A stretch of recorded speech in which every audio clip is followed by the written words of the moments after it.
sıra oyunlarına başlayalım.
Ayda diye dağıtlarını o yardımında saklanacak varım.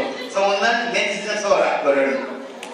Bir şekilde gitmağın Grek halkının söyleyeyim. Türkmen dilinde oku değiller. Gitmağın İslam okusu var ya.